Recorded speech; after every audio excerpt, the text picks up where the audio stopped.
Well, good afternoon, everybody.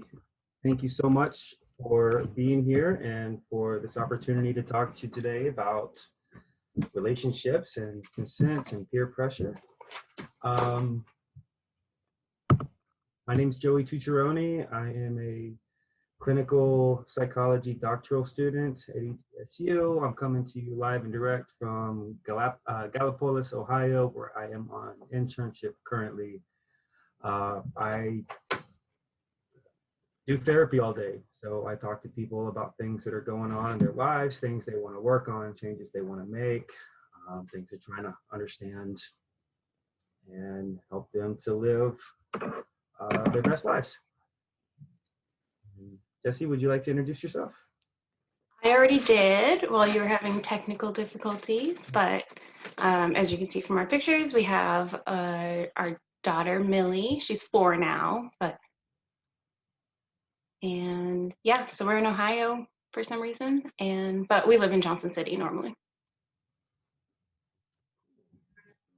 What are you going to talk to us today about, Joey? Let's talk about relationships. Cool. All right. So the term relationship typically refers to the type of connection between two or more entities, but I think it's really important to bear in mind that you also have a relationship with yourself. So as you can see, relationships come in several exciting flavors, such as romantic relationships, friendships, the relationship you might have with your neighbors. There are professional relationships, and importantly, as I mentioned before, the relationship that you have with yourself. So what I want to know from anybody who wants to contribute, what do you think are some common signs of a healthy relationship?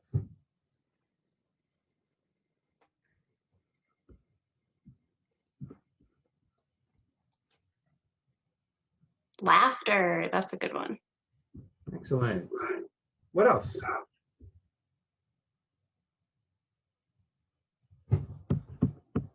Mutual trust. Building each other. That's great. Fantastic. Does anybody else want to answer?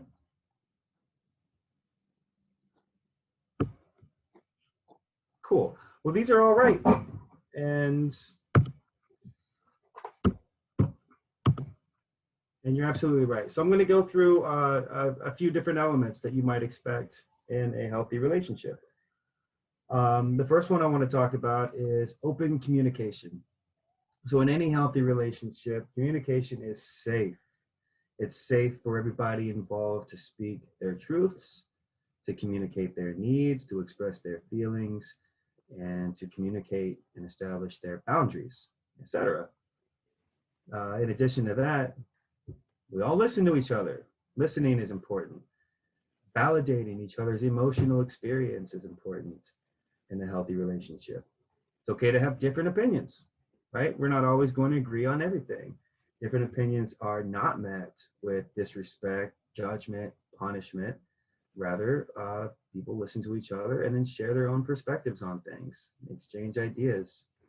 And importantly, communication is reciprocal. People talk to one another. That communication goes both ways. So it's not just one person doing all the communicating, it's shared. I think we can agree that an essential part of a healthy relationship is trust. And so with trust, you've got to have honesty, and that honesty has to be consistent. And also, you're safe in that relationship. You trust other people in that relationship not to hurt you, rather, either physically or emotionally or otherwise. Once you've established your boundaries, you know that those boundaries can be respected and honored. So you trust other people in that relationship with those boundaries. You trust people in a healthy relationship to protect and respect your privacy. So you can talk about things that are very personal. They'll keep your secrets for you. And emotional vulnerability is safe in a trusting and healthy relationship. Not only is it safe, but it's encouraged. And people are willing to be emotionally vulnerable with you. to let you know what's really going on with them. I think an often overlooked sign of a healthy relationship is that everybody in it gets to maintain their own personal identity. So you're not surrendering yourself to a relationship. Neither you nor your self-esteem are defined by the relationship. You are still you, an individual who is participating in the relationship. So your growth, your interests, passions, your path, those are still yours to pursue. And that goes for everybody in the relationship. And that what this means is that, while interdependence or mutual support, these are healthy things, you and everybody else in the relationship get to maintain your autonomy. That is your personal agency.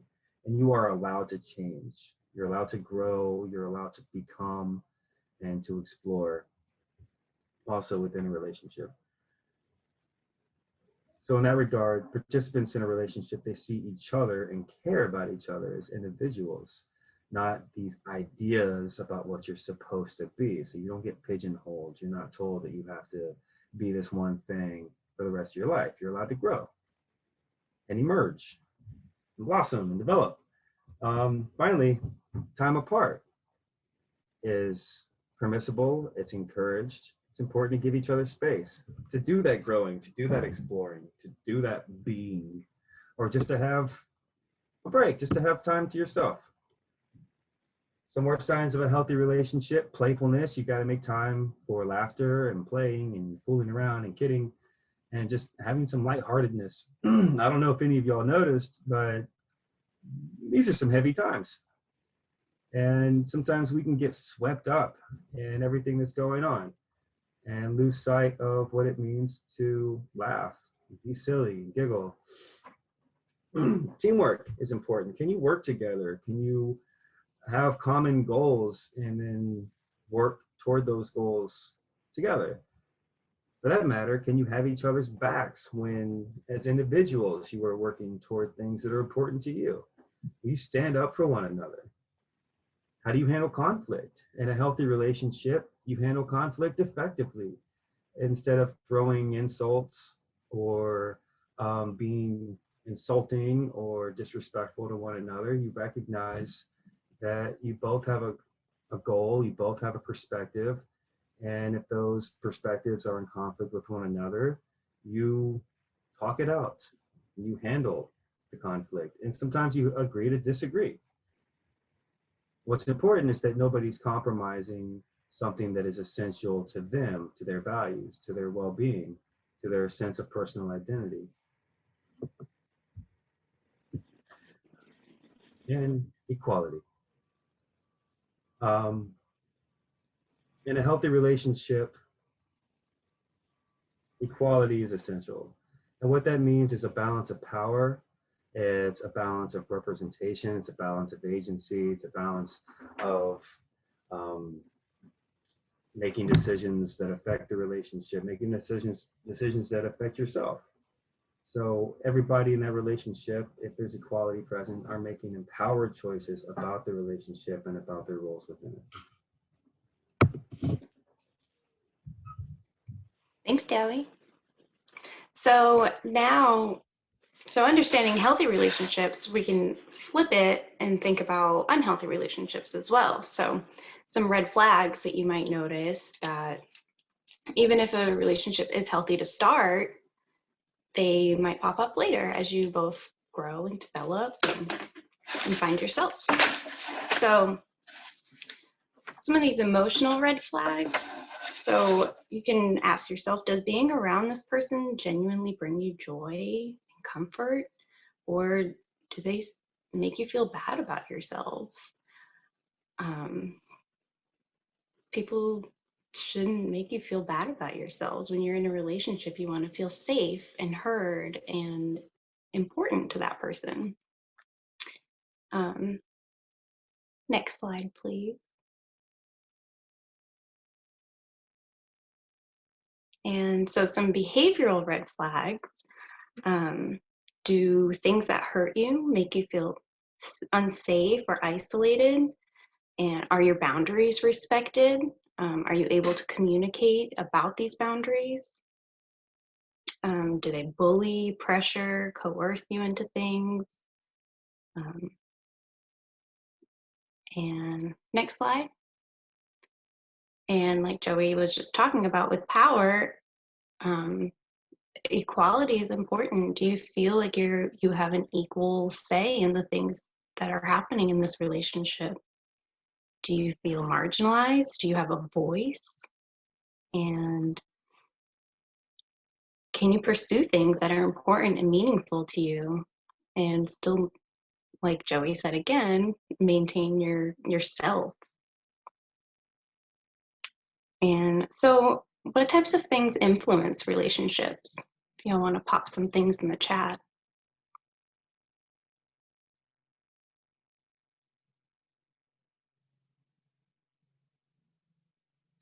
Friends, oh, power, status, peer pressure, personality types, parents. Yeah, so personality types, that's a good one. Like just because maybe you don't click with somebody and it's not that either of you are abusing your power, or sometimes you just have different personality types and it's hard for you to communicate. And we know that that's really important for a relationship. These are great answers. Similarities, past experiences, absolutely. So brace yourselves. I'm going to get a little technical with you for just a moment, and talk theory. So I don't know if all of you have seen this model before, but it's cool. It's a complex model. And now that I'm seeing it full screen, I've noticed it, and I didn't make that, so I'm not taking the blame here, but somebody misspelled individual there in the center. So forgive them, forgive me. What you're looking at here is Byronbrenners bioecological theory, and I'm going to try to not make this the most boring thing you've ever heard. It's actually pretty cool and pretty explanatory once you absorb it. So you see there in the center, that's you. And that sphere around you includes your immediate surroundings, like the microsystems in your life, your immediate family, your immediate neighborhood, the school you go to, your home, and so on. Beyond that are the links between those microsystems out there in the mesosystem. And so say the link between your neighborhood and your school, for example, or your home and your school, your family and your school. Now out in the exosystem are the links between, or those are the environments that you don't actually participate in, but which directly affect you. So that would include your parents' workplace, mass media, the kinds of services that are available in your community. You don't actually do anything with those. You're not there for that. Nevertheless, those things have an impact on your life. And in the outer rim, we find the macro system. So that would be the widely shared cultural values, beliefs, customs, and the laws that shape the society that you live in. The importance of this, the significance of this model is that human development is influenced by the transactions between these spheres. Those interactions and influences occur both within those spheres and between them. And at each level, we can observe power dynamics. And so let's take a pause to note that some groups have more influence than other groups over things like, say, the dominant culture and the laws that shape your society. And that disparity of power and influence is apparent at each level, and both within these levels and between these levels. So those who have more power tend to exert more influence and more control within and between these spheres. Power equals privilege. And privilege filters its way through legislation, through the media, through institutions, through systems, social hierarchies, and we can see this play out in interpersonal relationships. So take like a friendship or a romantic relationship, for example, that a relationship between individuals may easily reflect an imbalance of power that is apparent. It reflects a wider imbalance of power. And this matters, right? Because a power imbalance within a relationship can result in disproportionate pressure or control over what you do, your behavior, over the choices you can make for your life, over the flow and quality of information that is available to you, over the kinds of social supports that you have access to, and over the different ways that you express yourself.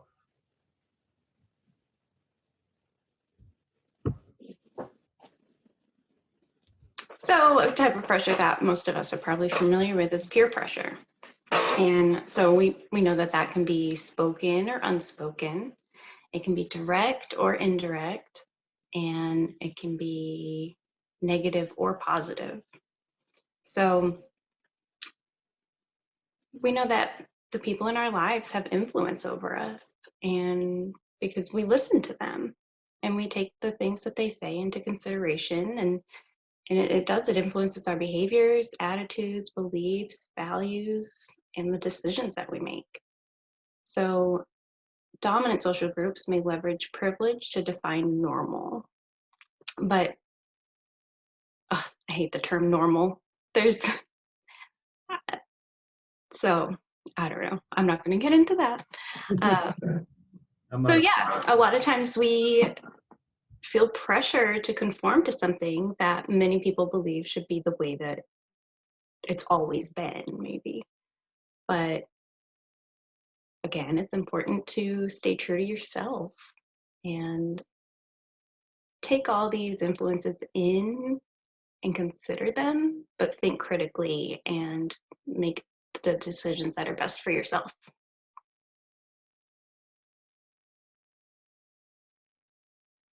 Next. So consent. One of our favorite acronyms for consent is FRIES. So we know that consent is essentially permission for something to happen. It's an agreement. But without these FRIES, you're not actually giving consent. So consent should be freely given. It's reversible. You can say that you are okay with something, but you are free to change your mind at any moment. And other people are as well. And it should be informed. So you should know what you are consenting to. And Joey's going to get a little more into that in a minute. It should be enthusiastic. You shouldn't have to pry consent out of anybody. They should be excited to do whatever it is that you're talking about. And it should be specific. So you're only consenting to the things that have been communicated about. It doesn't mean just because you did this one thing, you're probably into this other thing too. You consented to the one specific thing, and you can have another conversation if you'd like to introduce something else. So, right, consent is communicated. It's not implied or assumed. So you have to be sure that you are communicating that you do want to do something, or listening that somebody actually does want to do something. And if you're unsure, just ask. You're like, are you sure you want to do this? And that gives the other person a chance to talk about the reservations they might have about it, or just to keep that communication going. So, can someone who's being pressured truly give consent?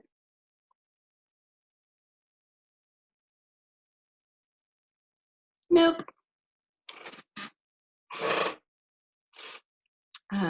So a lot of times talking about consent, people say no means no. But there's a lot of nuance with that, just because if someone's not saying the word no, it's sometimes implied as a yes. But again, if you're unsure at all, just ask and make sure you have a yes, an enthusiastic yes. And talk about it, because communication is crucial. And you can't demand consent from anybody. You can have a conversation and talk about it, but ultimately it's that person's decision, just like it's your decision if somebody's trying to talk about something with you. And so, can you tell us a little bit more about informed consent, Joey? I sure can. Thank you so much. Informed consent. Okay, so as I mentioned on the front end, I do therapy. That's what I've been in school learning how to do for too long now. And it's what I do all week. And the first thing that I'm concerned with when I meet a new client or patient is how I'm going to form a relationship with that person. So that is the nature of therapy. I make relationships with people, and oftentimes those relationships are very intense and feature moments of great vulnerability and the disclosure of very personal, sometimes painful experiences and emotions. Not everybody knows that on the front end. So what I'm trying to do with somebody is not just establish a healthy relationship, but to model what a healthy relationship is. And so my first order of business, after I greet them for the first time, is to sit down and inform them about what they can expect, to elicit information about what they expect, and we have a frank conversation about what we don't expect. And in this sense, I present a document that details all of this, and we talk about it. And in the end, I ask them to consent to the terms of the relationship that we are going to have. The important thing here, and this is called an informed consent document. The important takeaway here is that everything that we're going to do in that room is established, and that's a living document. It's not carved in stone. It is subject to change. They have the freedom to withdraw that consent at any time, but it's essential to me that they, whatever it is that they're consenting to, they know what it is that they're consenting to. So I have to be very direct, very thorough, very deliberate about what I'm telling them, so that when they do consent, it's an authentic consent. Because you can really only truly agree to something if you know and they're informed about that which you're consenting. And why is this important? Because it's a matter of personal agency. Knowledge is power, right? If you, one of the things I'm striving to do is to empower people. And in not just a therapeutic relationship, but in every relationship, a romantic relationship, any professional relationship, any friendship, family relationship, it's essential that you feel empowered, that you feel like you have personal agency. Knowing exactly what you're consenting to is personal agency, is empowerment. Only when you're informed can you make decisions based on your authentic values and to protect your best interest.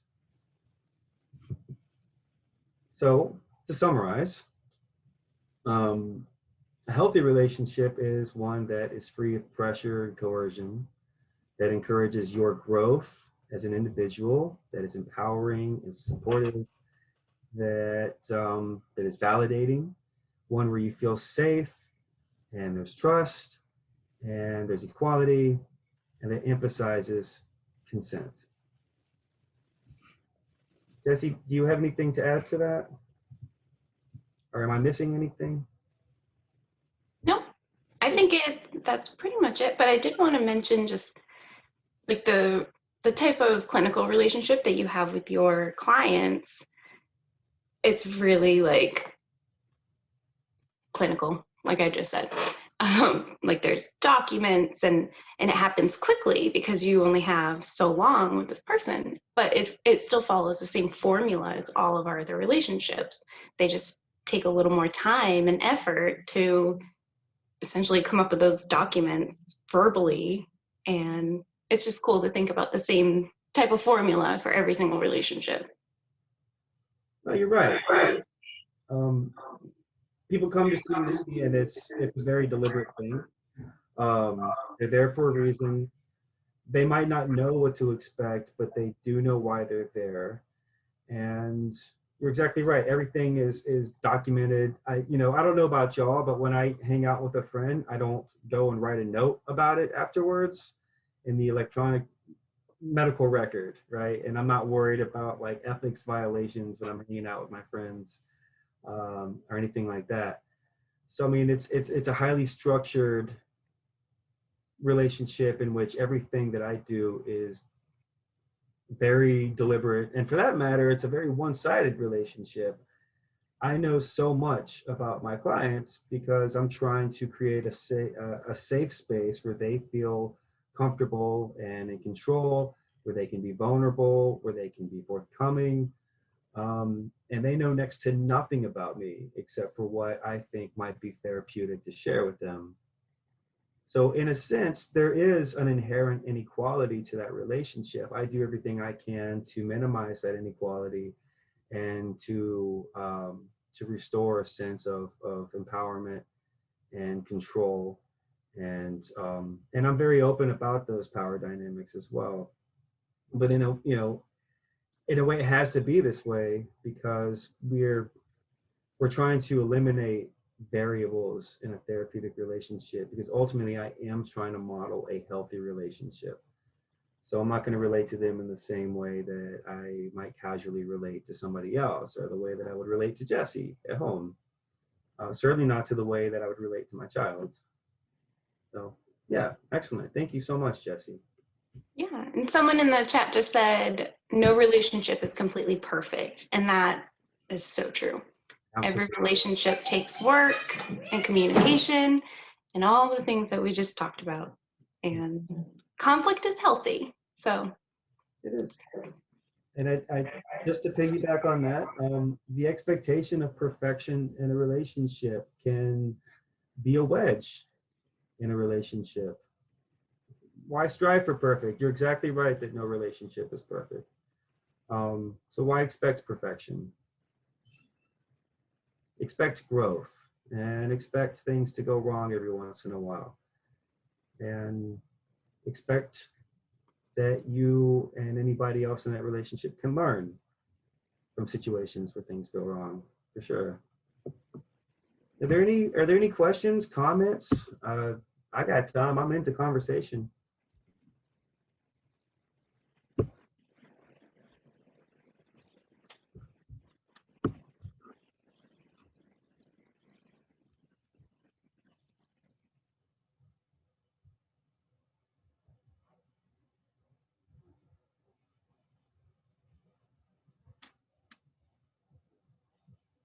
And if not, that's cool too.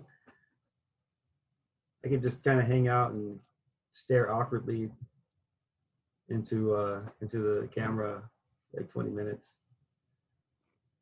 Nah, I'm just kidding.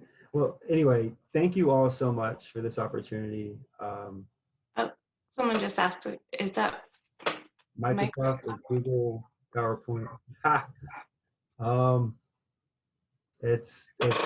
It's PowerPoint. It's like Microsoft PowerPoint.